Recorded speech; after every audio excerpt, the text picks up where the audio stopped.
성동구 라선거구는 이례적으로 모든 지역이 도시재생 사업지로 선정된 지역이다. 이들 지역들은 그간 소외됐던 지역이었지만 이번 도시재생을 통해 새로운 도약을 준비하며 오는 2023년까지 순차적으로 사업을 완료할 예정에 있다. 당연히 지역 주민들의 기대도 높다. 그러나 라선거구를 지역구로 두고 있는 박영희 행정재무위원장의 경우 주민들의 기대가 높아지면 질수록 그 긴장감은 커질 수밖에 없다. 주민들의 기대에 부응하기 위해서라도 어떻게 주민들의 의견을 더 많이 반영하고 더 멋진 도시재생을 안착시킬지 하는 고민이다. 지난 16일 본지와의 인터뷰에서도 박 위원장의 이 같은 고민과 긴장감은 그대로 드러났다. 박 위원장은 지금까지 인생을 겪어보면서 시작보다 마무리가 중요하다는 것을 잘 알고 있다며 이번 도시재생을 반드시 성공적으로 안착시켜 활기찬 동네 만들기에 매진하겠다고 강조했다. 실제로 박 위원장은 집행부 관계자를 대동하고 2달에 한 번씩은 도시재생 진행 상황을 논의하고 있으며 지역별 주민들과의 간담회도 추진하고 있다.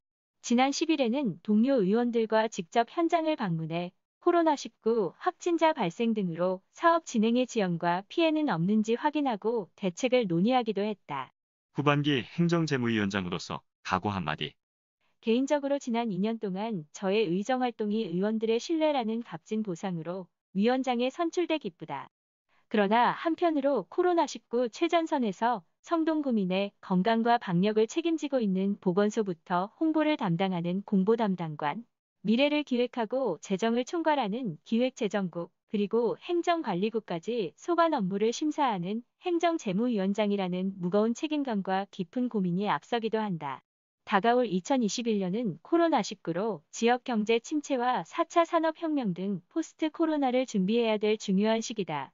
앞으로 집행부와 머리를 맞대고 다가올 미래를 준비해 나가겠다. 정례회를 앞두고 있다. 이번 정례회는 무엇보다도 내년도 예산을 처리하는 중요한 자리다. 지역 경제를 마비시킨 코로나19 대응과 관련한 예산을 중점적으로 봐야 할 것이다. 현재 집행부가 의회에 제출한 내년도 예산을 보면 행정재무위원회의 경우 총 2,253억 742만 원이다. 지난해 예산 2,077억 7,616만 원, 대비 175억 3,125만 원 8.44% 이증액됐다. 내년에도 코로나19 방역과 예방에 관한 예산은 물론 포스트 코로나에 대해서도 대비해야 한다. 특히 백신 및 치료제 개발에 성공하면 국민들에게 신속하게 접종을 받을 수 있도록 물량 확보를 위한 예비비 확보에도 신중한 고민이 필요해 보인다. 지역 경제 활성화 정책들과 관련된 예산안도 세심하게 심사해 소상공인 모두에게 혜택이 골고루 돌아갈 수 있도록 노력하겠다. 어르신 복지 인프라 개선을 약속한 바 있다.